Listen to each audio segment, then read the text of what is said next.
ভাষায় বুঝাতে চাইলেন আমাদের, তোরা কি প্রেম করিবি পাগল হবি, ধরবি কি পাগলের গতি। গৃহে থাক আসিক ভালো, তোরাই ভালো, কেন দিবি রে কালি। কেমন প্রেম, কেমন ভালোবাসা। মায়েরা আসতে একটু নীরবতা পালন করেন।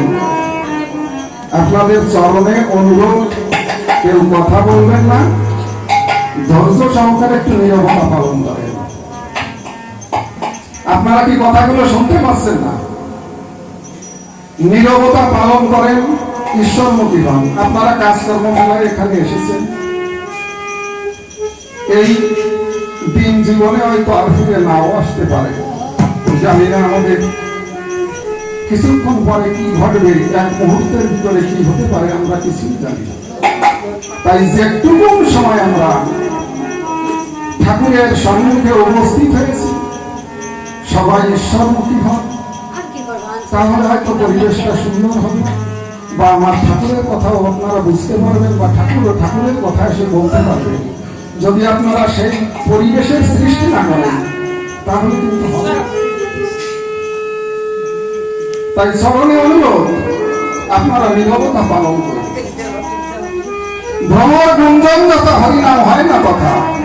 কি বলবো আপনাদের কাছে, মহতি ভাগবত কথা বা হরি কথা শ্রবণ করতে হলে বা শুনতে হলে নীরবতার প্রয়োজন আছে, তা ভিন্ন হয় না। আপনারা ভাববেন না যে এখানে মাইক তুলে ধরা হয়েছে, এই মাইকের ভাষা হচ্ছে অমাইক, এটা প্রেম শূন্য, রস শূন্য, শুনতে একটু কেমন লাগে। কিন্তু আমাদের অভ্যাস এমন জায়গায় দাঁড়িয়েছে যে আমরা এর ভিতর ছাড়া কথা বলতে পারি না।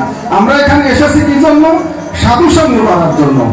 কিন্তু এইখানে এসে সাধু সঙ্গ হয় না, হয় মাইকের সঙ্গ, যার ভাষা হচ্ছে অমাইক। আমি খুব আস্তে কথা বলছি, অতি কঠিন এবং বিস্তারিত ভাবে শোনা যাচ্ছে, কিন্তু আপনারা তার ভিতর থেকে অভ্য করছেন না। আমার এই কথাও আপনাদের কর্মে পৌঁছাচ্ছে না, তাহলে কিরকম অবস্থা বুঝতে পারছেন? এমন সূক্ষ্ম জগৎ, ভোলানাথ মহেশ্বর যিনি ভাগবত কথা শ্রবণ করতেন, তিনি একদিন গৌরী বলছে, ভোলানাথ মহেশ্বর, তুমি তো প্রতিদিন ভাগবত কথা শুনতে যাও, চরণে করি নিবেদন, আমার কথা হলো আজকে তুমি একটু আমাকে ভাগবত শোনাবা। ভাগবত কি বস্তু? ভোলানাথ করে মানা, গৌরী তুমি আমার কথা নেবা, তুমি ভাগবত শোনার উপযুক্ত না, তার কারণ তুমি বামা জাতি। তাই একই কথা বলো গোসাই, তুমি শুনতে পারবে আমি পারবো না, এমন কথা কি হয়? নাকি তুমি মোটে বুঝতেই চাও না। তার কারণ এই ভাগবত কথা শ্রবণ করতে হলে নির্জন নিগুণ গভীর জায়গা না হলে এই ভাগবত তত্ত্ব আলোচনা করা যায় না। হ্যাঁ, কিন্তু তুমি নারী, তোমার দ্বারা সম্ভব না। তাই কি বলো, আমি যদি না পারি তো পারবে কে? আমি যদি না পারি তো পারবে কে? তুমি আমার কথা বলো, তুমি আমার সঙ্গে গহীন জঙ্গলে প্রবেশ করবো। এবার দুইজন হাঁটতে হাঁটতে গহীন জঙ্গলে গেছে, কিন্তু যখন জঙ্গলের ভিতর প্রবেশ করেছে, প্রবেশ করার পরে ভোলানাথ হাতের ত্রিশূল ভূমিতে নিক্ষেপ করে গভীর হুঙ্কার ছেড়ে বলছে, এখানে কি কোনো জীব আছো? কোন জীব কি এখানে আছো? কিন্তু ওই সময় সুখ পাখি গাছের ডালে বসেছিল, ও হরগৌরীর মিলন দেখে নিদ্রতা পালন করেও কিন্তু উত্তর দেয় নাই, চুপ করে বসে আছে যে আজকে আমি হরগৌরীর লীলা দর্শন করব।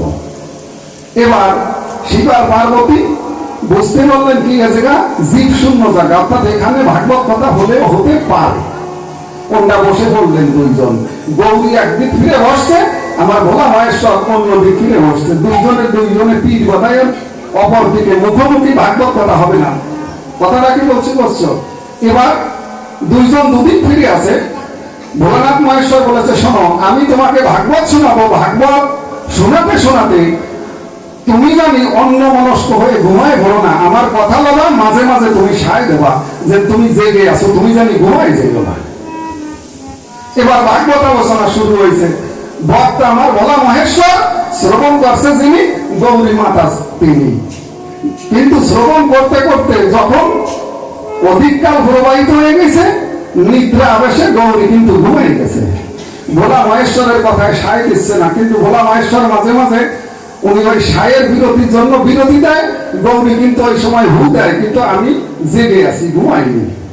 কিন্তু যখন গৌরী আর সায় দেয় না, সুখ পাখি কি করছে, পাকা চাপটে দিয়ে নিঃশব্দে গাছের কেবল ভোলানাথের মানে গৌরীর অপোজিটে এসে এমন জায়গায় বসে গৌরীর সুরি স্বর মিলাইয়া সুর দিচ্ছে, ওই শ্রবণ করতেছে কিনা সুখ পাখি। দেখছেন কেমন ব্যাপারটা করছে? গৌরী কিন্তু ঘুমাই গেছে, ফিটির সঙ্গে ফিট বাধায় আছে, কিন্তু শ্রবণ করছে সুখ পাখি। কিন্তু যখন ভাগবত শেষ হয়ে গেছে, ভোলা মহেশ্বর দাঁড়িয়েছে, গৌরী ধরাতলে পড়ে গেছে। কি ব্যাপার হলো? গৌরী তো ঘুম, তেমন এত সময় আমার কথায় সাই দিল কে? এই ভাগবত শ্রবণ করলো কে? উনি যখন প্রধান্বিত হয়ে গাছের দিকে তাকালেন, ওই সুখ পাখি ভয়ে ওখান থেকে উড়াল দিলেন। এবার উঠতে লাগলেন, ভোলা মহেশ্বর ক্রোধিত হয়ে শুল নিক্ষেপ করলেন, ত্রিশূল, পাখিকে নিধন করবার জন্য। এবার পাখি স্বর্গ মর্ত ত্রিলোক পাতাল যেখানে যাচ্ছে, শুল সেখানে পিছনে পিছনে ত্রিশূল ধাবিত হচ্ছে। ও তো পাখির জীবন সংহার করবে। ভোলা মহেশ্বরের ত্রিশূল কি করবে এখন? আর পাখিরা দাঁড়ানোর কোনো জায়গা নাই, ওষ্ঠাগত প্রাণ ছুটে বেড়াচ্ছে স্বর্গ মর্ত পাতাল সব জায়গা। ইত্য অবসরে যখন গঙ্গা নদীর তীর দিয়া ওই পাখি যায়, ব্যাসদেবের স্ত্রী ছিলেন তিনি ঋতুবতী, খুলে দিকে আপনাদের কাছে খুলে বলি, নদীর থেকে স্নান করে সকাশে কিনারে দাঁড়িয়েছে। সুখ পাখি দেখে আমার আর উপায় নাই, অতএব আমার দেহ আমি এখানে বিসর্জন দেব, আমি এই মাতৃগর্ভে প্রবেশ করব। উনি দেহ ত্যাগ করলেন, সূক্ষ্ম আত্মা মায়ের গর্ভে প্রবেশ করলেন। গর্ভবতী হলেন ব্যাসের স্ত্রী। একে একে 16 বৎসর পতিত হয়ে গেল। 16 বৎসর হয়ে গেছে। একদিন ডাক দিয়ে ব্যাসদেবের স্ত্রী বলে, ও গোসাই আমার কথা দেবা, আমার গর্ভের অবস্থা 16 বৎসর হলো, তুমি যে আমার দিকে খেয়াল দাও না, আমার তো এখন মৃত্যুগত অবস্থা। দেখছেন পরিস্থিতি কি ঘটছে? 16 বৎসর পতিত হয়ে গেছে। মায়ের গর্ভে সন্তান কতদিন থাকে? 2 মাস 9 দিন, 9 মাস 8 দিন, 10 মাস বলে, কিন্তু তা নয়। তাই কিন্তু কোন কোন মায়ের গর্ভে 13 মাস বাচ্চা থাকে, আমার দেখা আছে। কিন্তু তারা উন্নত মানুষ, যে যতদিন মায়ের গর্ভে স্থান নেয় সে তত উন্নত পুরুষ বা উন্নত মাতা, জানতে হবে এই কথা। কিন্তু যখন 16 বৎসর অতীত হয়ে গেছে, 16 বৎসরের যুবক বলছেন, শুনলে একটু গল্পের মতো মনে হয় না, কিন্তু ঘটনাটা ঠিক এরূপই ঘটেছিল। তৎকালীন সময়ে মানুষের জীবন ধারণের ক্ষমতাও বেশি ছিল, বহুদিন বেঁচে থাকতো মানুষ। হ্যাঁ, এই জরা মরার ভিতরে তারা ছিল না। তাই 16 বৎসর গত হয়ে গেছে। এবার ব্যাসদেব ওই কথা শ্রবণ করার সঙ্গে সঙ্গে উনি ধ্যানস্থ হলেন, সূক্ষ্ম দেহ নিয়া সন্তানের সঙ্গে দেখা করলেন। গর্ভের ভিতর কে আছে? ডাক দিয়ে বলে, বাবা তুমি আমার কথা দেবা, তুমি যদি বাইরে না আসো তোমার মা মারা যাবে, মাতৃ অপরাধ হবে, তোমার মাতৃহত্যা পাপ হবে। বলে তুমি আমার কথা লবা, আমি বাইরে যাব না, আমি মাতৃগর্ভেই থাকবো।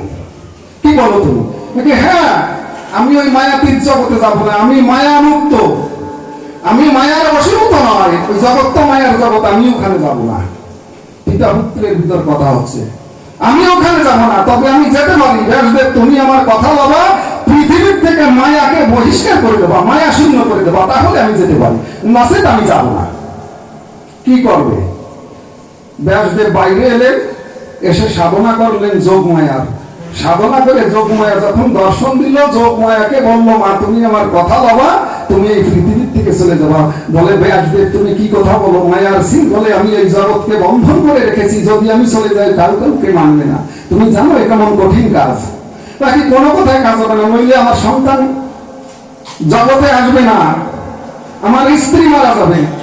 তাহলে আমার কথা লবা, মহিষ শৃঙ্গের পরে সংসারবিন্দু যতক্ষণ ধারণ করে ততটুক সময় আমি পৃথিবীকে অবসর দিতে পারি, তা ভিন্ন আমি কিন্তু সময় তোমাকে দেবো না। তাহলে পৃথিবী আর দরিদ্রীকে কন্ট্রোলে রাখা যাবে না।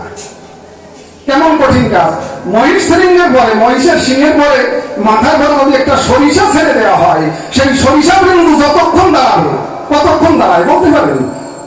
মহিষের সিং আপনারা দেখছেন, সিংহে বানায়, আর সম্পূর্ণ মাথাটা দেখেছেন কিরকম মসৃণ, কি জায়গা, ওইখানে সরিষা বিন্দু, এর ভিতরে পৃথিবীতে মহামায়া চলে যাবে, আবার চলে আসবে, এতটুকু সময় দেবে। বললো ঠিক আছে।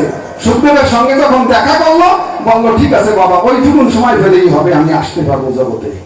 যখন মহামায়া চলে গেল, ওই পুরুষ জগতের বুকে আসলো।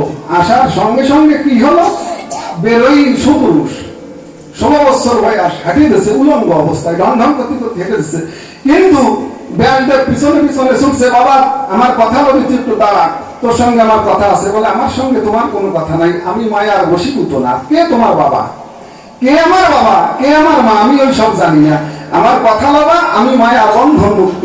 আমি তো, তার কারণ কি, ও যে মহাভাগবত শ্রবণ করে সেই ভাগবতকে ধারণ করে পৃথিবীর বুকে আসছে, অত সোজা না, অত সোজা না। অর্থাৎ আমি কোনো মায়ার বশীভূত না।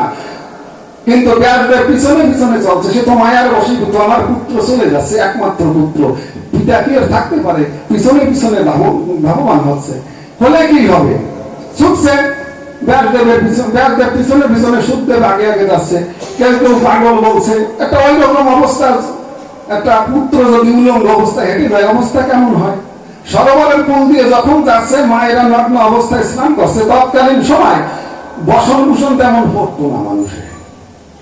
স্নান করলে পরে সুখদেব ওই সরোবরের কুল দিয়ে যাচ্ছে, কারোর ভিতরে কোনো স্পন্দন বা কিছুর সৃষ্টি হয়ে যায়, সবাই তাকিয়ে তাকিয়ে দেখছে। কিন্তু ওইখানে যখন পিছনে পরবর্তীতে মহামণি ব্যাস এলো, সবাই লজ্জায় বশীভূত হইয়া বসন জড়ায় জড়ায় ধরতেছে। কিন্তু যখন সুখদেব গেছে, তখন কিন্তু কারো কোনো মায়েরা তারা কিন্তু বসনের জন্য ব্যস্ত নয়। কেমন ব্যাপারটা করতেছে বুঝতে পারছো, কেমন মুক্ত পুরুষ যে মায়ের বশীভূত না। এবার কি হলো, ওখান থেকে চলে গেল। উনি চলছে, চলতে চলতে অজানা পথ, কোথায় যাচ্ছে জানে না। এদিকে তৎকালীন সময় কি হয়েছে, পরীক্ষিত রাজাকে অভিশাপ করা হয়েছে, অভিসম্পদ। 7 দিনের ভিতরে তাকে সর্পে দংশন করবে, তার মৃত্যু ঘটবে, ব্রহ্মসাপ যারে বলে। ওই পরীক্ষিত রাজা কি করছিল, আরেকটু আগের দিকে এগিয়ে যেতে হচ্ছে, কথার সঙ্গে না গিয়ে পারছি না। পরীক্ষিত রাজা যিনি শিকার করতে গিয়েছিলেন, তিনি হরিণ শিকারে গিয়ে জল পিপাসায় ক্ষুধার্ত তৃষ্ণার্ত হয়ে এক আশ্রমে প্রবেশ করলেন। আশ্রমে প্রবেশ করার পরে কি ঘটলো, মুনি তো ধ্যানস্থ হয়ে বসে আছেন ঈশ্বর শরণাপন্ন হয়ে, কিন্তু ওই জায়গায় কোনো জল নেই।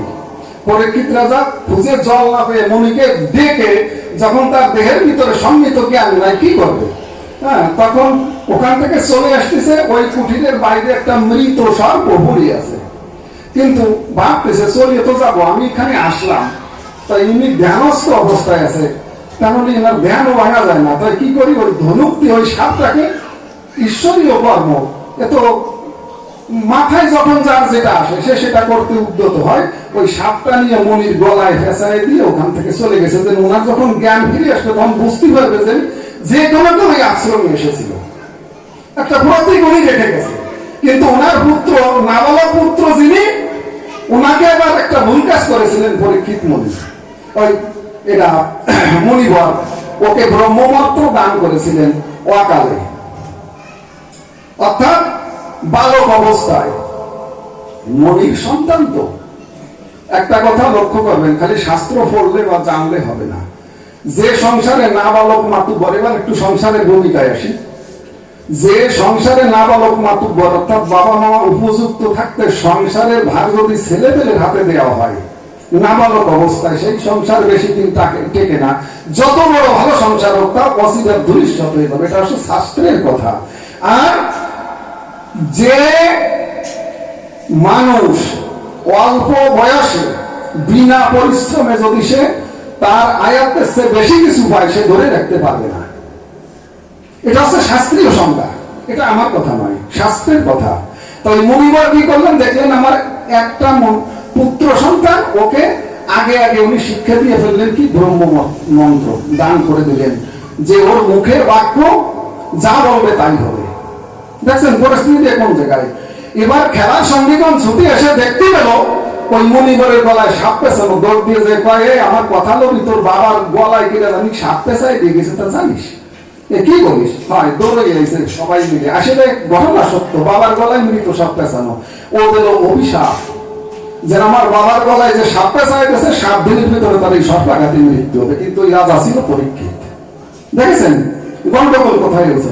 বালকরা যখন গন্ডগোল করতে শুরু হলো, মনির ধ্যান ভঙ্গ হলো, দেখতে হলো ওই অবস্থা। কি ঘটনা ঘটে গেছে? ডাকলো ছেলেকে, বাবা তুই আমার কথা বলবি, তুই এই তোর ব্রহ্ম মন্ত্র সাপ ফিরাই নিবি। ও একজন রাজা এসেছিল, তার কোনো দোষ নাই। কয় বাবা তুমি আমার কথা বলবা, আমার বাবার অপমান আমি সহ্য করবো না, আমি এই অভিসম্পদ ফিরাই নেব না। কি করবে এবার? ব্রহ্মসাপ, এই ব্রহ্মসাপটাকে কি করে মুক্তি হবে? এই জন্যই রাজা পরীক্ষিত তৎকালীন সময় যে মুনিবররা ছিল তাদেরকে নিয়ে এই গঙ্গার তীরে একটা তাবু খাটায় শিবির বানায়, সেখানে বসে আছে মুক্তির বিধান কি। সনক শক্তি অঙ্গিরে অত্রি, এই যে মুনিবর যারা ছিল সবাই বসে একটা সমাধান করলো যে এর একমাত্র মুক্তি আছে কি, ভাগবত শ্রবণ করাতে হবে। রাজা পরীক্ষিতকে 7 দিনের ভিতরে যদি ভাগবত শ্রবণ করানো হয় তাহলে এর মৃত্যু হবে ঠিক, কিন্তু এর পরমাত্মা সেই শ্রীগোলকে বা সেই অনন্তলোকে শ্রীহরি শ্রীপাদ পদ্মে লীন হবে। তাদের ভিতরে মুক্তি নাই। দেখেছেন কেমন সংজ্ঞা দিয়েছে তারা? তৎকালীন সময় যে 7 জন মুনি ঋষি ছিল প্রধান প্রধান, তারাই কিন্তু এই ভাগবত শ্রবণ করাবে কে? এই ভাগবত জানে কে? এত রয়েছে দেবলোকে, এখনো মর্তে প্রবেশ করে নাই। বুঝতে পারছেন ব্যাপারটা? এত রয়েছে দেব সমাজে, মর্তে এখন এই ভাগবত আসে নাই, কিন্তু এই ভাগবত শোনাবে কে? এবার এই ভাগবত শোনাতে হলে ওই শিবিরের ভিতরে হঠাৎ ওই সুখদেব উন্মত্ত অবস্থায় গিয়ে প্রবেশ করছে। তাই সবাই করে বিবেচনা মুনি ঋষিরা ধ্যানস্থ হয়ে জানতে পারলো যে এই ব্যাসের পুত্র সুখদেব যিনি, ইনি ভাগবত জানেন এবং প্রথম ভাগবত এই মর্তের বুকে শ্রবণ করাবে এই সুখদেব, ওই পরীক্ষিতরা জানে। তাই ওখানে ভাগবত শোনালো। তাহলে কেমন নিবিড়, কেমন সূক্ষ্ম জগৎ ভাবতে হলে নীরবতা আগে পালন করতে হবে। তাই চরণ ধরে করিমা না, কেউ গন্ডগোল করবেন না। আমি একজন জড় পদার্থ, আমার ভিতরে কোনো কিছু নাই। যদি আপনারা সেই পরিবেশের সৃষ্টি করেন, শ্রীহরি যিনি আমার তারক যিনি, তার কথা নিজে এসে এই সভার ভিতরে প্রকাশ করে যাবে, এটা আমার দৃঢ় বিশ্বাস। গান কি? গানের অপর নাম জ্ঞান। গানের অপর নাম হচ্ছে জ্ঞান। আমরা খালি গাবো, সারা রাত গাবো, সারাদিন গাবো, গালি কি হবে? এই গানের জগতের ভিতরে যে জ্ঞান ভান্ডার সন্নিহিত আছে, যদি আমরা সেই জ্ঞানকে জায়গায় তুলতে না পারি, সেই জ্ঞানকে যদি আমরা বুঝতে না পারি, বা সেই জায়গায় যে যদি আমরা সেই বিন্দুতে যদি আমরা ঠিক সেই জায়গায় পৌঁছাতে না পারি, তাই আমাদের এই হরিবাসন করা, হরিনাম করা, করা আর না করা সমান, করা না করা সমান। তাই আমার তারক গোসাই যিনি কেমন প্রেম করছিলেন, কেমন ভালোবাসেছিলেন আমার হরিচাঁদকে, তিনি এবার বসে বসে শ্রবণ করবেন আপনারা সুবিজন। আমার তারক গোসাই যিনি অত্যন্ত নিতান্ত গরিব। আপনারা জয়পুর গিয়েছেন, কেউ হাত জাগান। তৎকালীন সময় জয়পুরে আমার তারক কর্তা যিনি নিতান্ত গরিব, সকালে বসে বসে চটা চাচ্ছে, বাঁশের চটা, আর মনে মনে ভাবতেছে 3টি প্রাণী সংসারে। তখন ওনার সন্তান জন্ম নিয়ে বিবাহ করেছেন, মা আছে এবং স্ত্রী, এই 3 জনের সংসার খাবে কি? এহেন কিছুই সংসারে নাই। ওই বাঁশের চটা চাচ্ছে আর হরিনাম করছে আর চোখের জলে ভাসছে যে আজকের দিন কিভাবে যাবে। এতটা দিনহীনের ভিতর দিয়ে আমার অশ্বিনী গোসাই এতটা দিনের ভিতর দিয়ে তারা জীবনকে চালিয়েছে। তাই তারা হরিমুখী হরিচাঁদ ঠাকুরকে তারা পেয়েছে, আমার গুরুচাঁদকে পেয়েছে। আমাদের তো অভাব নাই। আমরা কোন জমি কানবো? কোন জমি আমার ঠাকুর আমাদের কাছে আসবে? আমাদের কি অভাব রেখেছে? সে তো অভাব দূর করে দিয়েছে, সে তার কথা রেখেছে। কিন্তু আমরা মানুষ হয়ে কি করছি? একবার ভেবে দেখবেন, নীরবে বসে যেন আমরা মানুষ হয়ে এই জগতে এসে সবকিছু পেয়ে আমরা তাকে ভুলে গেছি। যে অদিনের দিন, যে সেই দুঃখের সময় আমাদের সাথের সাথে ছিল, আমাদের পূর্বপুরুষগণ যে অত্যাচারে চালিত হয়েছিল, যে নিপীড়িত ভাবে তারা দিন রাত কেটেছে, সন্তানের খাবার নাই, অঙ্গে বস্ত্র নাই, তারা কাঁদত আমার ঠাকুর বলে। ঠাকুর তাদের কৃপা করে আমাদের আজ আমরা এই জগতে পৌঁছেছি। কিন্তু আজকে আমরা ঠাকুরকে ভুলে যাচ্ছি। আর আমাদের সেই যারা ছিল পূর্বপুরুষ, তারাও চলে গেছে তাদের নিজ দেশে, কিন্তু আমাদের এনে দিয়ে গেছে সেই সুখের সম্পদ, কিন্তু আমরা তাকে বর্জন করে চলছি। আমরা আনন্দে ফুর্তিতে দিন কাটাচ্ছি। কেন এগুলো করবো? একবার ভাবুন, চলে যাবো দুদিন পরে, কে কখন যাবো জানি না। আমার তারক গোসাই ভাবতে ছিল, ভাবতে ভাবতে যখন বিকেল বেলা হয়ে গেল, উনি কি করলেন, কারালের ছেলে অর্থাৎ বটি দিয়ে মাছ কাটিয়ে, দেশে যেমন পাটায় মাছ কাটিয়ে বিক্রি হয়, পূর্ব বাংলায় তৎকালীন সময় নিয়ম ছিল ওই মাছ কাটিয়ে বিক্রি করার অধিকার ছিল একমাত্র কারালে। ওই জেলেদের ভিতরে 3-4 প্রকার ভাগ আছে, জেলে, রাজবংশী, মালো, এগুলো ওদের ভিতরে না গেলে আপনারা বুঝবেন না ভালো। ওদের সম্প্রদায়ে ভাগ আছে, আমাদের যেমন ভাগ আছে ওদের ভিতরে ভাগ আছে।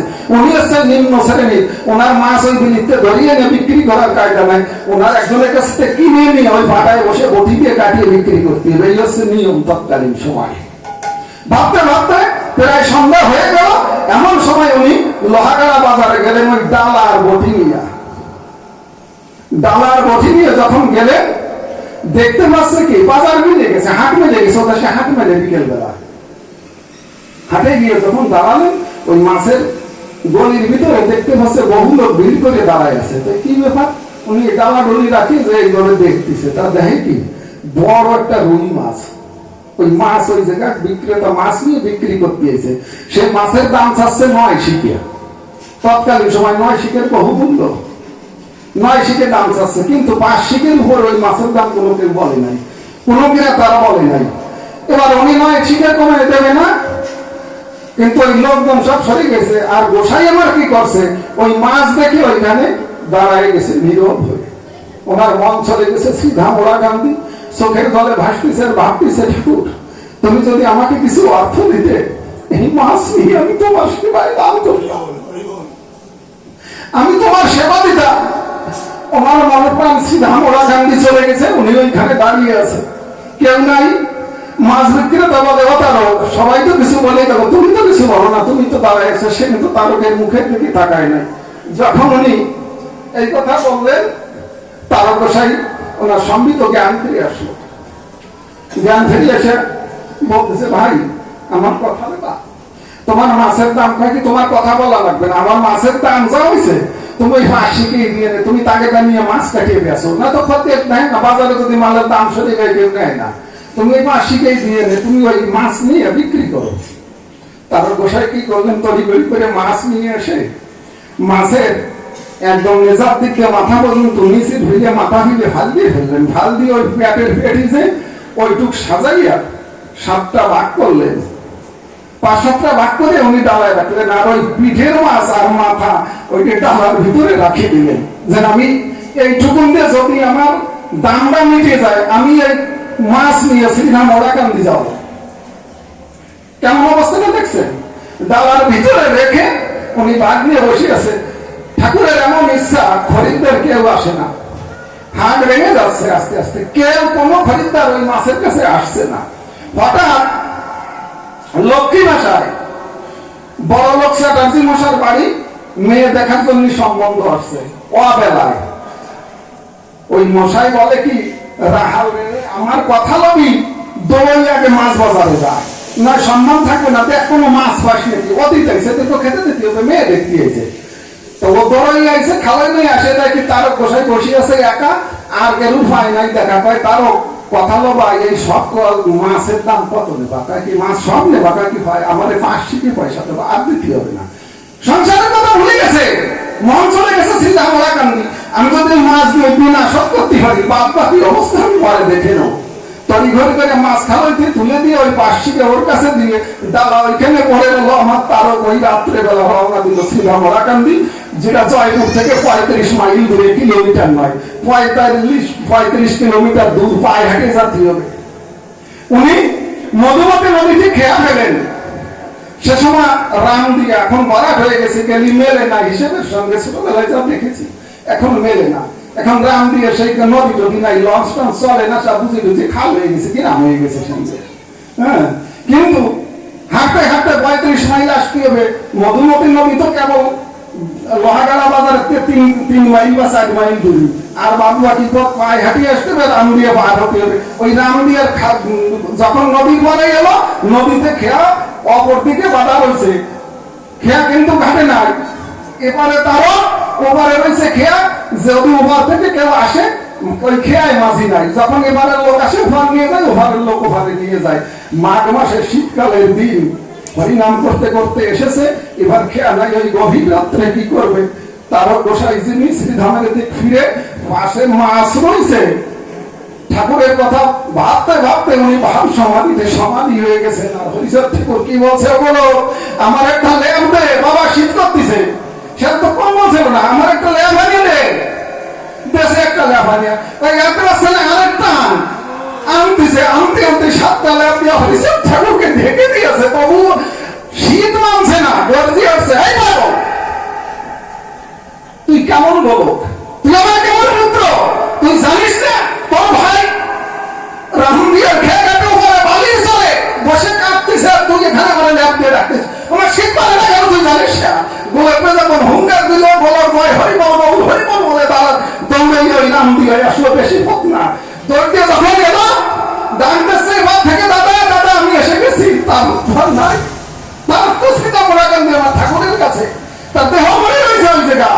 তড়িঘড়ি করে নদী পার হয়ে এবার এসে যখন তারককে স্পর্শ করছে, তারক সম্মিত হয়েছে, দেখে তাকাই গোলক দাঁড়াই আছে, বলে দাদা তুমি এসেছো, তুমি এসেছো, আমার ডাক পৌঁছেছে তোমার কাছে। ভালোবাসা কাকে বলে দেখেন, ভালোবাসা কাকে বলে। তারককে যত্ন করে নিয়ে গেলেন শ্রীধামে।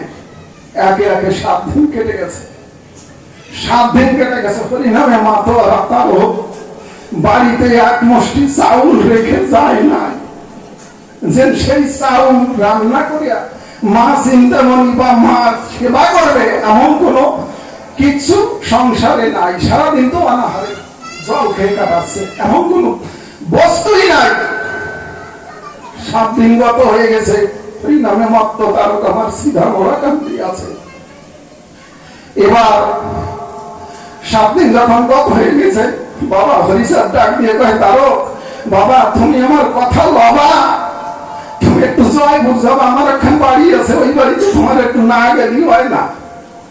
ওনার জ্ঞান ফিরে আসলো, হায় রে এই দুদিনে মনে হয় মারা গেছে, মাও বাঁচবে না, মা চলে গেছে, আমার স্ত্রীও চলে গেছে। এই 7 দিনের আমার আটকে থাকতে পারে না, একা একা কাঁদছে ওখানে বসে।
তারক গোসাই যখন মাছ নিয়ে রওনা হলেন শ্রীরামে, কিছুক্ষণ পরে বালক বেশে আমার হরিচাঁদ যিনি তারকের ওই মাছের ডালায় চাউল ডাউল তেল লবণ কিনে ভর্তি করে বালক বেশে মাথায় করে বাবার বাড়িতে গিয়ে উপস্থিত হয়েছেন। তারকের বাড়িতে ডাক দিয়ে বলছে, মা ও মা বাড়ি আছো? মা বেরোলো, কে ডাকে? ছোট বালক। মা ব্যস্ত হয়ে, তুমি আমার বোঝা না মা, তোমার তারক এত বড় মূর্খ, ও আমি বলতে পারি না তো, আমার মাথা পরে দেখো কত বড় বোঝা উঠে গেছে। ও মোড়াকান্দি চলে গেছে, আমাকে বলে গেছে এই এই চাউলটা ওই বইয়ে দিয়ে আমি মারি নে তো, আমার মাথায় তুলে গেছে। মাকে বুঝতে দিলেন না, উনি চাউলের ওই ঝাঁকা নামালেন, ওই ডালা নামালেন, নামায় রাখলেন, সেবাও করালেন আমার ঠাকুরকে। বাবা তুই না খেয়ে যাস, কিন্তু ঠাকুর ধরা দিলেন আমাকে, রেখে চলে এসেছে। আর তারা গোসাই কি করছে, 7 দিন বাদে এমন ধীর গতিতে রওনা হয়েছে শ্রীরাম থেকে, বিষাদিত বদন, কেউ তো বেঁচে নাই। তাই এই মুখ নিয়ে আমি দিনের বেলায় পৌঁছবো না বাড়িতে। আমি যাব কখন, এমন ভাবে যাবো যেতে যেতে যেন আমার রাত হয়ে যায়, আমাকে কেউ না দেখে।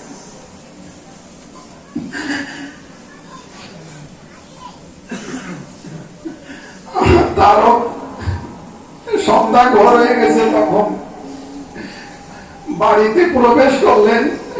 দূরে দাঁড়িয়ে ভাবছে কিন্তু বেঁচে নাই, আমি যাবো কিভাবে। তাই আমি দেখি কেউ বেঁচে আছে নাকি। মা চিন্তামণি ডাক দিয়ে কয় পুত্রবধূর কাছে, মা আমার তারক 7 দিন গত হয়ে গেল, এখনো বাড়ি আসতেছে না, ব্যাপার কি? ও তো শ্রীরামে গেছে শুনলাম, কিন্তু তো বাড়ি আসে না। মা বলছে, পুত্রবধূ শাশুড়ির মাকে বলছে, মা তোমার ছেলে এসে গেছে, আর অল্পক্ষণের ভিতর বাড়িতে ঢুকবে, কথা শ্রবণ করতেছে। তাহলে ভেবে দেখবেন লীলামৃত ভরে ওখানে লেখা আছে তারকেশ্বর যখন বিবাহ হয়েছিল আমার ঠাকুর বলেছিল, যুগে যুগে যার তারই হল। মায়েরা সংসার করতে এসে স্বামীকে পেয়েছেন, এই স্বামীকে যদি জন্মে জন্মে সেই একজনকেই পেয়ে থাকেন, তাহলে যে আনন্দ উপভোগ করবেন, এই আনন্দ আর কাউকে বলে বুঝানো যাবে না। তাহলে আমার ঠাকুর বলেছিল, মা চিন্তামণি সে শাশুড়িকে বুঝাচ্ছে, তোমার ছেলে এসে গেছে, আর অল্পক্ষণের ভিতরে বাড়িতে প্রবেশ করবে। শোনার সঙ্গে সঙ্গে গোসাই যেন জীবনে মানে অপিপাস, মানে পিপাসায় বুক ফেটে গেলে যে অবস্থা ঘটে, জল ফেলে ঠিক তদ্রূপ যেন দেহে প্রাণ ফিরে এলো। উনি গিয়ে মাকে প্রণাম করেছেন, প্রণাম করে জিজ্ঞাসা করছে, মা তোমরা কি খেয়েছো? প্রথম কথা হচ্ছে যে মা তোমরা কি খেয়েছো? মা উত্তর দিচ্ছে, এই অপদার্থ,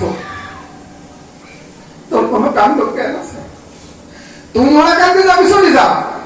তো অতটুকু বাচ্চার কাছে তোর এই স্যান্ডেল বোঝা দিয়ে কি ঠিক হয়েছে? এসেছে কত কষ্টে, চোখের জল ফেলাইছে। বোঝা কয়, মা তুমি কি বলো?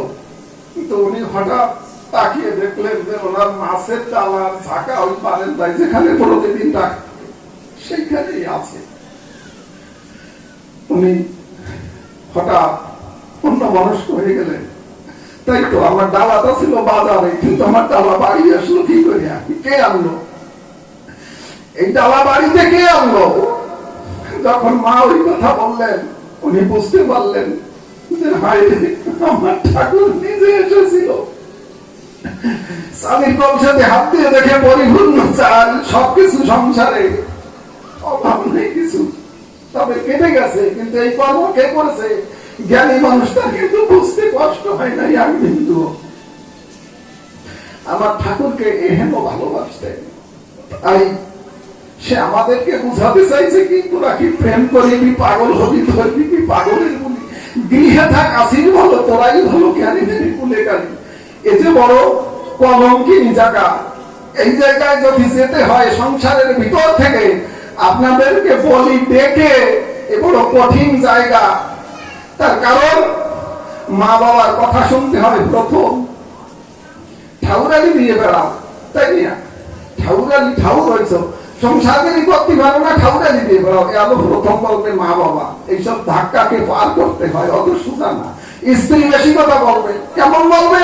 পোড়া খাটে নিয়ে বংশে মহাসব খেয়ে বেড়ায়, এলো বাংলাদেশি গান, পূর্ব বাংলার গান।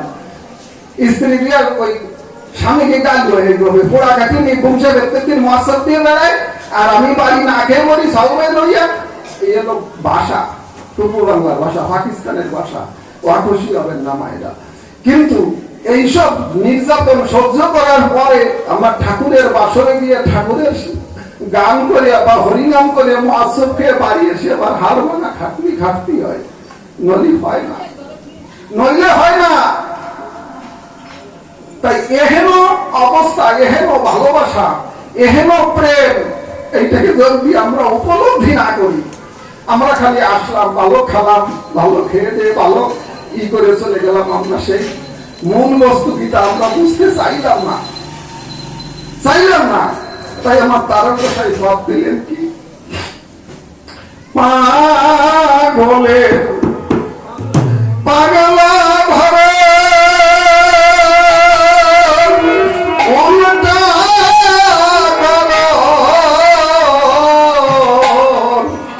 রসের পাগল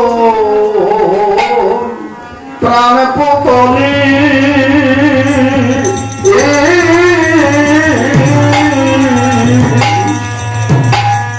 পাগলের পাগলা ভরে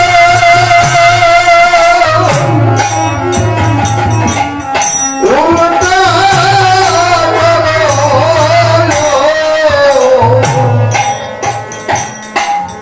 রসের পাগল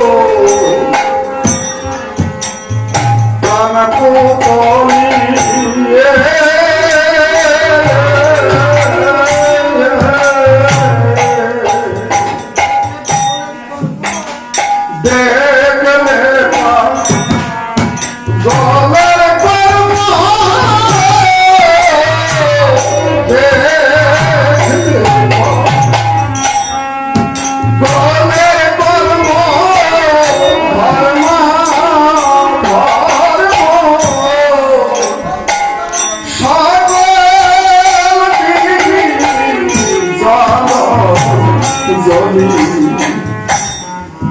তোরা সকল দিবি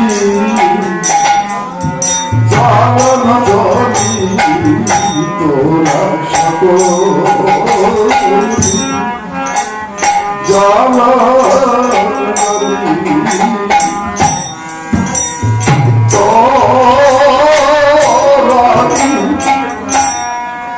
প্রেমে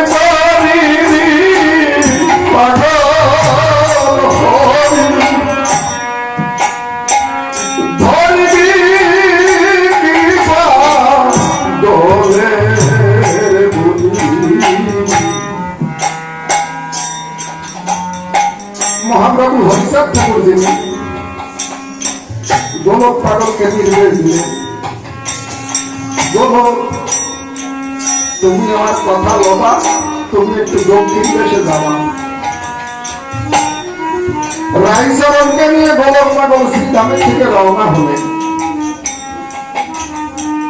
পারপাড়া যুধিষ্ঠির বাড়ি এসে তাও ঠিক করে কথাই হোক, পারপাড়া যুধিষ্ঠির বাড়ি এসে গোলক পাগল রাইচরণকে বললেন, রাই তুমি আমার কথা লবা, তুমি এখনই গঙ্গাস্নানে চলে যাবা, আমি পরে আসবো। ওই যুধিষ্ঠির বাড়ি লাউ গাছ ছিল, ওই লাউ গাছের যে গতা গাছ কয়টা লাউ কাটিয়ে গোলক পাগল খাটিয়ে বলে তুই কুচুইয়া হাড়ির মধ্যে, মানে তিনটে হাড়ি মধ্যিকারিতে ওই লাউ ভরা ঘুরছে, লাউ কুচুইয়া। একটু নীরব থাকবেন মায়েরা, কথাগুলো ভালো করে শ্রবণ করবেন। ওই লাউ মধ্যিকারিতে রাখছে, নিচে একটা খালি হাড়ি দিয়েছে, উপরে একটা দেশে দিয়ে চাল দিচ্ছে, পাগলের পাগলামি। ওই যুধিষ্ঠির বাড়ি বসে ওই লাউ চাল দিয়ে লাউরি ভালো করে ফোড়াইছে গোলক পাগল, ফোড়াই ওই হারিয়ে যে উঠোনে ফাঁস রাইয়ে বাড়িয়েছে লাউ ফোড়া হারি। পাগলের পাগলামি, পাগলের পাগলা করো, দেখছো উল্টো করো, রসের পাগল প্রাণ ভুতলি। এই যার বাড়ি গেছে সেইটি ছাড়া অন্য কেউ দিয়ে সহ্য করবে, গাছের লাউ কাটিয়ে তাই যদি কুচইয়ে আড়ির মধ্যে থুয়ে ওই জাল দিয়ে পোড়ায় উঠোনে বসে, এ ওই যে পাগলকে ভালোবাসে সেইটি ছাড়া এই কেউ মানিয়ে নাই, মানিয়ে কেউ নেয়। কিন্তু ওই যে ভোগাচ্ছে কেন, তার একটা সম্মিলিত কারণ আছে। ওই পাগল ওই জায়গা যখন গেছে দেখতে পাচ্ছে যে এই গ্রামে কয়েকদিন পরে মহামারী কলেরা শুরু হবে, এটা মরবে সব কলেরা, এটা আমার বাবারে যদি ভালোবাসে এরা, এদেরকে তোমার বাঁচা কি হবে। তার তীব্র দৃষ্টি সে তখন দেখলো ওইখানে সমাপ্ত করে দেবো, যাতে ওই মহামারী থেকে ওই নিয়ে রক্ষা পায়। দেখেছেন তার তীব্র পিছিয়ে পাগলা করে উল্টো ধরো আপনারা লীলামৃত পড়ে দেখবেন, যখন বর্ণী বাসুরের ভিতর দিয়ে দক্ষিণ মায়ের বাড়ি মহোৎসব করে চলে যায়, তখন ওই তিলবনে নৃত্য করেছিল। তিলবনের নৃত্য লীলামৃত পড়ে দেখবেন, না বললে বুঝবেন না। আপনারা এত ভুরি ভুরি টাকা খরচ করেন, আমার দুঃখ লাগে কোন জায়গায় জানেন? এই জায়গাতে ভক্ত ভক্তরা সবাই বসে আছেন, একটু হাত দেখান তো কয়জনের বাড়ি লীলামৃত আছে আর কয়জনে লীলামৃত করেছেন, আমার একটু হাত জায়গায় দেখাতে পারেন। আপনারা তো এই জায়গায় থেকে শুনে যাবেন, এক ঝাড়া দিয়ে বাড়িতে সব ভুলে যাবেন। কিন্তু আমার তারক রসনাথ যিনি হরিলীলা, আমার গোলাপ পাগল, মৃত্যুঞ্জয় এদের বরে লিখেছিলেন তিনি, কিন্তু সেই লীলামৃত যদি মতলব ঘরে না থাকে, এরা মধুরে আকর্ষণই করেছেন। আপনারা শুনে যায় মাত্র করি করবেন, এখন কি নিয়ে একটু অল্প টাকা টাকা দাম, একটু প্রতিদিন পড়েন, আমার গৃহের মঙ্গল হবে। ওইখানে কি আছে, আমার ঠাকুরের লীলা কি কি হয়েছিল নিজের চিন্তা করে বেশি বলবে। যখন আপনি মধুর ভিতর প্রবেশ করবেন, তখন এর আগে না সোনা কথা আর ঈদ নিয়ে কোনোদিন পাবেন না আমার ঠাকুরকে। এখন হরিসঙ্গীত তার দাম কত? সুর লাগবে না, সুরের দরকার নাই। আমার অশ্বিনী গোসাই যে কথাগুলো বলেছে, আমার তারক গোসাই মহাসংকীর্তনে তার যে কথাগুলো বলছে, এইগুলো একটু পাঠ করেন সকাল সন্ধ্যায়, দেখেন কি হয়। যদি মরা গাছে ফুল ফুটে না ওঠে, আমি কি বলি, আমার তারক আমার অশ্বিনীর কথা সব মিথ্যে হয়ে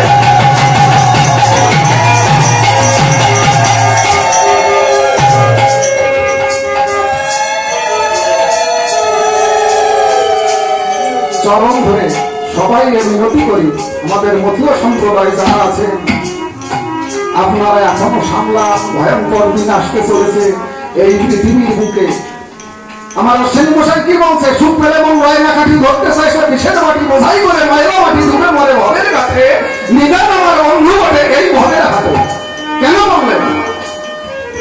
যত দুর্দিনে থাকবেন তত মন খালি থাকবেন। যখন সুখ আসবে তখন আপনার ভিতর বিলাসিতা প্রবেশ করবে, আর এর বাহিকা শক্তি কি জানেন? আস্তে আস্তে আস্তে আস্তে আপনাকে তিলে তিলে ধ্বংস করে দেবে, ক্যান্সারের মতো। এই জন্য এগুলোকে পাঠ করেন, এগুলোকে আপনারা এখন শিক্ষিত সমাজ, প্রতি ঘরে শিক্ষিত লোক আছে, প্রতি ঘরে।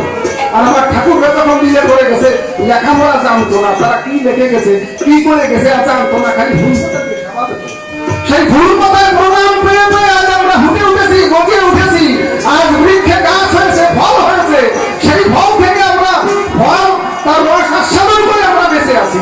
কিন্তু তাই যে যদি আমাদের পূর্বপুরুষগণ, আমার ঠাকুরটা তারা লেখাপড়া জানতো না, আমার ঠাকুর মারা লেখাপড়া জানতো না, তারা শুধু চোখের জল আর ওই তুলসীর পাতা ওই গ্রন্থের পরে দিত, পড়তে তো পারে না, লেখাপড়া তো জানে না।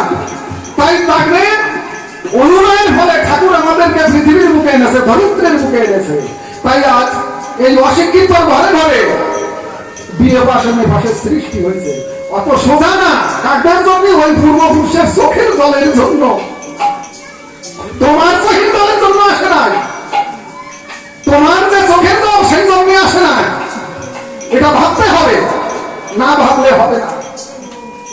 তোমার চোখের জলের জন্য যে এসেছে তা না, তোমার ঘরে বিয়ে ভাবতেছে না তা না, এর আগের যারা খাটিয়ে গেছে সেই খাটনির ফল, সেই খাটনির ফল।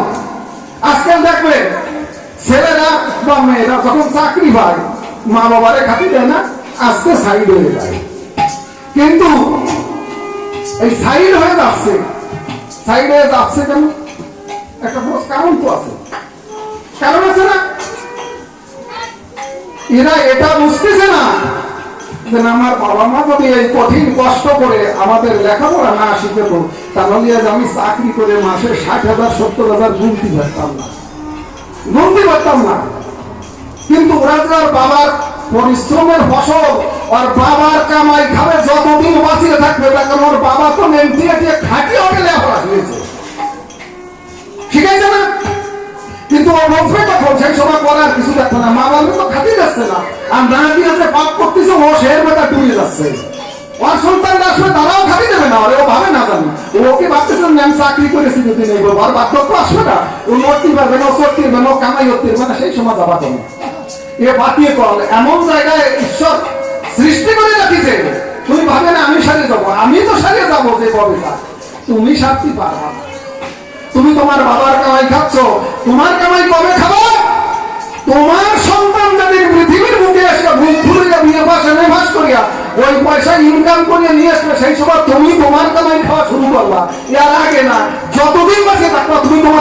কামাই খেয়ে তোমার কতদিন তোমার সন্তান ইনকাম করে সংসারে টাকা না দেবে। তোমার ব্যাপারটা কোন জায়গায় বুঝতে পারছেন? আমি কি বুঝতে চাইছি? কোন জায়গায় বলটা ঠিক পাইছেন?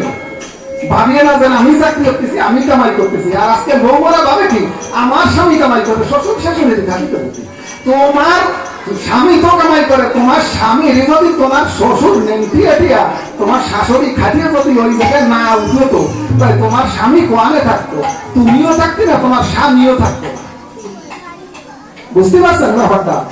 একটু অন্য কৃষির ভিতরে ঢুকে গেছে আমার তার উপরে থেকে মনে করে বিবেচনা অবরোধ কেউ দেবেন না, ক্ষমা করে দেবেন, ক্ষমা সুন্দর দৃষ্টিতে দেখবেন, তাহলে শান্তি পাবো না।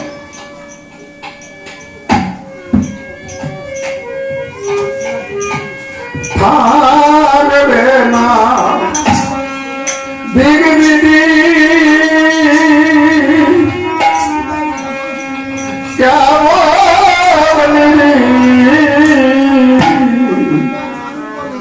মন থাকবে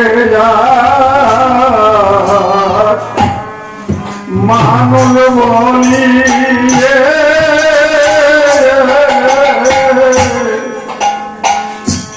থাকবে না দিদি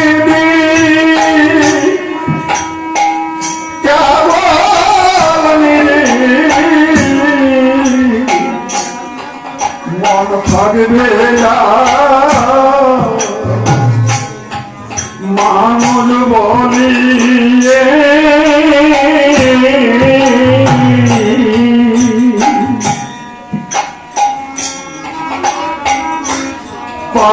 পাগলে সন্তানি পাগলে সন্তানি পাগল হবি সারবে মাতা বিষ্ণু তৈলে সারবে মাতা বিষ্ণু তৈলে সারবে মাতা বিষ্ণু তৈলে তোরাতি প্রেম করিবি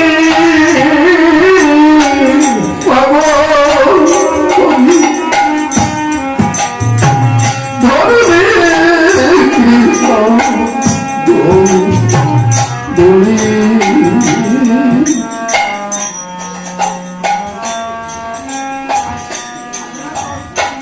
থাকবে না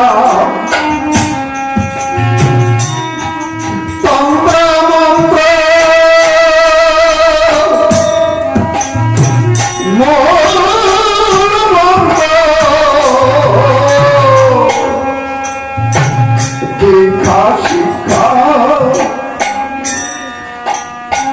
পবনি ঝুলি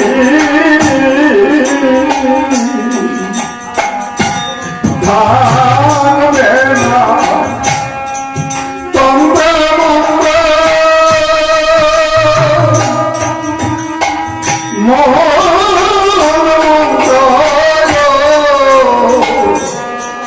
দীক্ষা শিক্ষা পবনি ঝোলে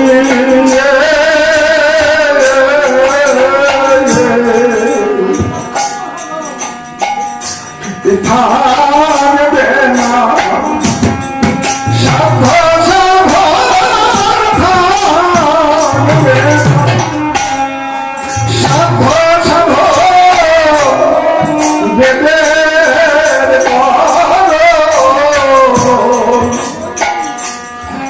কাঁদবি শেষে গলি গলি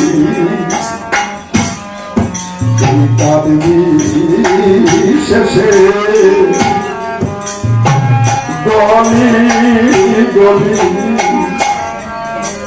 কাঁদবি শেষে গলি গলি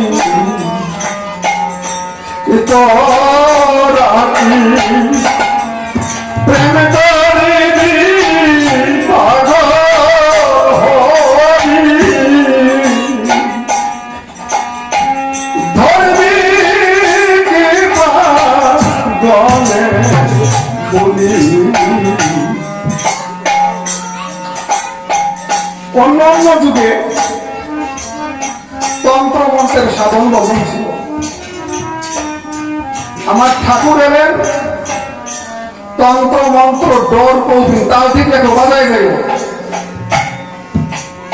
এর থেকে আমাদের অবসর করে দিলেন। এই তন্ত্র মন্ত্র মূল মন্ত্র উচ্চারণ করা লাগবে না, একমাত্র হরিনাম হরিবল। এই হরিনাম ভিন্ন করা যাবে না গন্ডগোল। আমরা মহোৎসবে বাড়ি যখন উপস্থিত হয় আমাকে গান দেখতে দিল, আমি রাগ করে চলে গেলাম। এই বোকামি কেউ করো না, চরম ধরে করি না, এই বোকামি কেউ করবেন না। তার কারণ আমার ঠাকুরের নির্দেশ আছে, মহোৎসবে বাজে কথা কহিতে দিবে না, খাবে আর হরিনাম গাবে সর্বদনা। লীলামৃতে লিখে গেছে আমার তারক গোসাই দিদি, মহোৎসবে বাজে কথা কহিতে দিবে না, খাবে আর হরিনাম গাবে সর্বদনা। দেখেছেন, এই জন্যই বলছে একটু লীলামৃত বলেন আপনারা, নইলে বুঝবেন না। গানটা আমি অত মত কেন? পূর্ব বাংলার নীতি কি? আমার ঠাকুর যেখানে আবির্ভাব, যতটুকু সময় কীর্তন একটা গান হবে, তার সংক্ষিপ্ত সময় হলো তার অর্ধেক সময় উদ্যোগ কীর্তন করতে হবে ডঙ্কা বাজাইয়ে হরিনাম, তাহলে ওই গানের সফলতা আসবে, নইলে নয়। কিন্তু আমরা দেখি কি, আমরা গান নয়ে ব্যস্ত, মানে দাস চাইতে হাসারি কি জুল করি একটা কথা আছে, বুঝছেন? দায় ভাত হোক না হোক হাসারি কি ভক করিয়া জুল করতে হবে, তা না। গান কি? গানের অপর নাম জ্ঞান। যে যা বোঝেন আর যে যা ভাবেন সেটা ভাবতে পারেন, কিন্তু আমাদের মূল সম্পদ হচ্ছে হরিনাম, হরিব উদ্যত কীর্তন, যেটা আমার ঠাকুর এনেছেন। যেটা ওই যে হরে কৃষ্ণ যে নাম যজ্ঞ দেয়, ওটা কিন্তু নাম যজ্ঞ নয়। খুলে বলি আপনাদিকের কাছে, এই হরিনামটা হচ্ছে হরিনাম যজ্ঞ। আপনাদিকের জানাই এটা আপনাদের সৌভাগ্য। এই জন্যই বলি লীলামৃত করে, লীলা অমৃত, এর নাম লীলামৃত হয়েছে, লীলা জগামৃত, তাই হলো লীলামৃত। কেন লীলামৃত হলো? ইতিপূর্বে ধরিত্রীর মুখে যত গ্রন্থ রচনা হয়েছে, 14 পুরাণ 18 শাস্ত্র, এই যে 18 পুরাণ 14 শাস্ত্র যাই বলেন, নবলক্ষ গ্রন্থ যা যা আছে, রামায়ণ বলেন, ব্রহ্মবৈবর্ত পুরাণ বলেন, গীত গোবিন্দ বলেন, ইয়া বলেন, সেয়া বলেন, এই যে যে গ্রন্থ মহামুনি ব্যাস লিখে গেছে, জানাই আপনাদের কাছে এই গ্রন্থ আপনারা স্বামী স্ত্রী সন্তান কন্যা পুত্র এদেরকে নিয়ে এক জায়গায় বসে পাঠ করতে পারবেন না, পারবেন না, পারবেন না। সবার মাঝে যদি কারো বাড়ি থাকে, সত্য কথা জানাই আপনাকে, আপনি থাকলে আমার সম্মুখে দণ্ডায়মান হন, আমি তার প্রমাণ দিয়ে যাবো সবাই। কেন পারবেন না? ওই সব গ্রন্থের ভিতরে যেভাবে কামকে ব্যবহার করা হয়েছে, কাম শাস্ত্রকে তুলে ধরা হয়েছে, আমার যুবতী কন্যা থাকুক বা যুবক সন্তান থাকুক, তাকে সামনে নিয়ে এই গ্রন্থ পাঠ করা যাবে না, যাবে না, যাবে। আমি বলে দিলাম আপনাদের, কিন্তু আমার লীলামৃত আমার তারক গোসাই লিখেছেন যা, এর ভিতরে এক বিন্দু কামের পরশ নাই। এই গ্রন্থ পাঠ করলে পরে মহাপাপীয় কাম শূন্য হরিপ্রেমে প্রেমামৃত হয়ে প্রেমামৃত পান করে সে পাথর বেঁধে যাবে চোখের জলে। আমার তারক ভাই শ্রী শ্রী হরিলীলামৃত গ্রন্থ লিখলেন এবং নাম দিয়ে দিলেন। তাই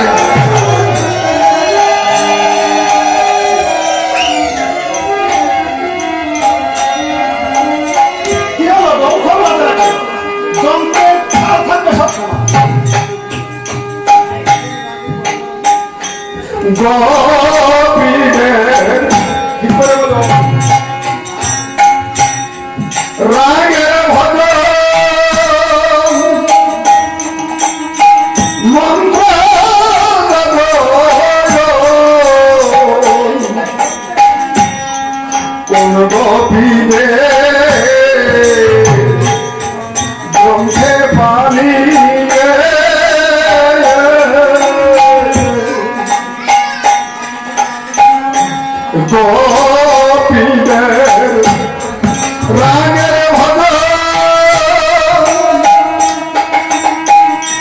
মন্ত্র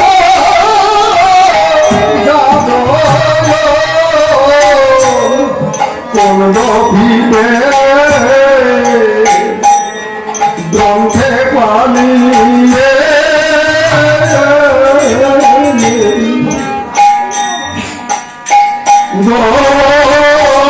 ভাব কৃষ্ণ ভক্তি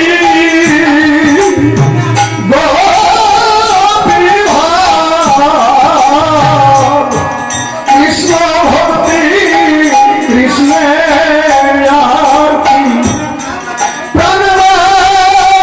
সেই কৃষ্ণ পালি প্রাণবাসে সেই কৃষ্ণে পালি প্রাণবাসে সেই কৃষ্ণে পালি তোরা কি প্রেম করিবি পাগল হবি ধরবি কৃপা গরের বলি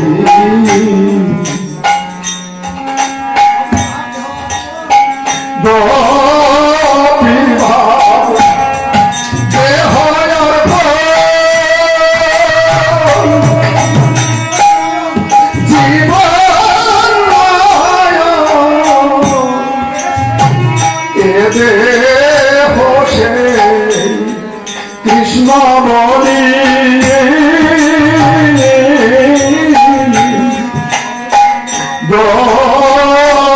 ভাব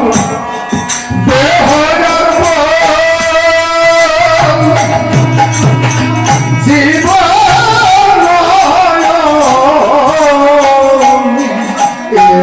হোসে কৃষ্ণ বলিয়ে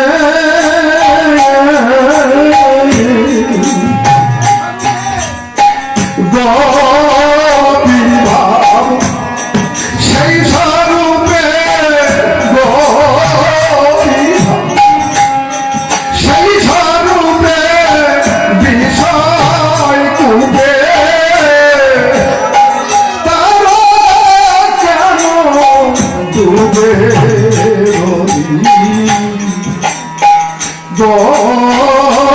ভাব সেই স্বরূপে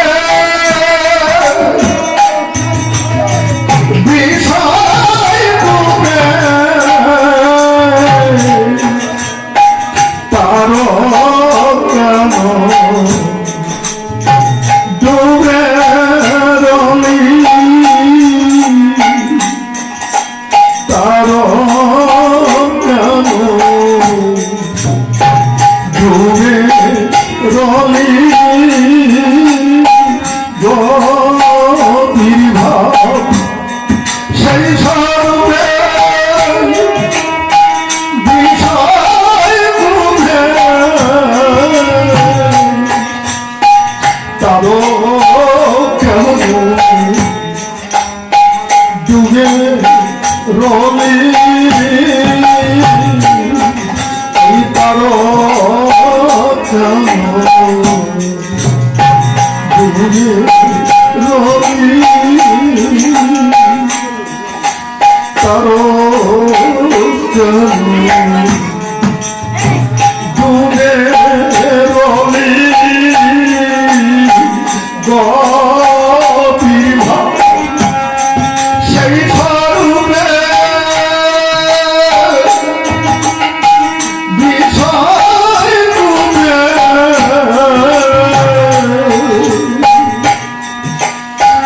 তার কেমন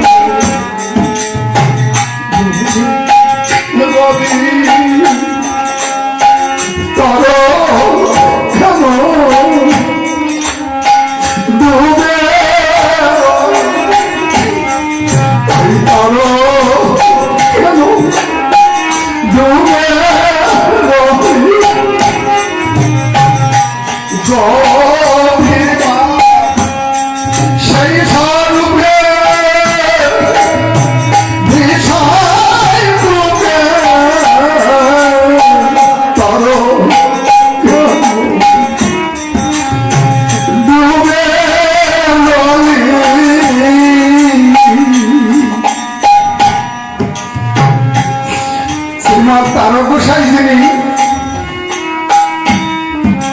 সেই সময় ওনার ভিটে বাড়ি ভিন্ন, একটু একটা জায়গাও ছিল না। তাই উনি কি লিখছেন, গভীর ভাব সেই স্বরূপে বিষয় ডুবে তারক কেনে ডুবে রবি, যার কিচ্ছু ছিল না, একটু ভিটে বাড়ি ছিল, একটা জমিও ছিল না, সে বলছে বিষয়ের কথা। দেখেছেন বিষয় জিনিসটা কি? বিষয় অর্থাৎ বিষ। এই বিষয়ের তার ডুবে থেকে কিচ্ছু পাবেন না। কিন্তু বাবা গুরুচাঁদের আশীর্বাদে এই তারক গোসাই কিন্তু বহু সম্পদ হয়েছিল, বহু সম্পত্তি হয়েছিল। এক ব্যাগে 16 বিঘে সম্পত্তি বাড়ির উত্তর পার্শ্বে, যারা গেছেন তারা দেখতে পাবেন। ওই তারক গোসাই যিনি মহাভাবে ভাবান্তরিত হয়ে এই 16 বিঘে সম্পত্তি উনি ওনার বাড়ির পাশে একজনকে লিখে দিয়েছিলেন বিনা পয়সায়। সে গরিব ছিল, তাকে দান করে দিয়েছিলেন এই 16 বিঘে সম্পত্তি। তার অন্তর কি বুঝেছেন? বাবা গুরুচাঁদের আশীর্বাদে সম্পদ হয়েছিল, কিন্তু সেই 16 বিঘে সম্পত্তি লিখে দিলেন। লিখে দেওয়ার পরে তাকে বললেন কি, আমার কথা লবি, যদি এই সম্পদ কোনদিন তুই বিক্রয় করিস বা কিছু করিস আমার একটু জানাই করিস। কিন্তু নিয়তির এমন বিধান, ওই সম্পত্তি সে বিক্রি করে দিল, আমার তারক গোসাইকে জানাই না। অন্তরে ব্যথা পেল, অনেকদিন পরে জানতে পেল যে ওই সম্পত্তি সে বিক্রি করে দিয়েছে, কিন্তু জীবনে তার ভাত হয় না। ওই সম্পত্তি বিক্রয় করে দিয়েছে, কিন্তু সে আর ভাত পেয়ে যায় নাই, কিন্তু আমার তারকের কিন্তু আর কোনো অভাব হয় নাই। তাই আমার গোসাই শেষের পথে কি লিখলেন দেখেছেন, বিষয় রূপে তারক কেনে ডুবে রলি, যার কিছু নাই, বিষয় সম্পদ বিষয় বীজ ভেবে উনি দান করে দিলেন। উনি দান করে দিলেন বাবা গুরুচাঁদের আশীর্বাদের পেয়েও।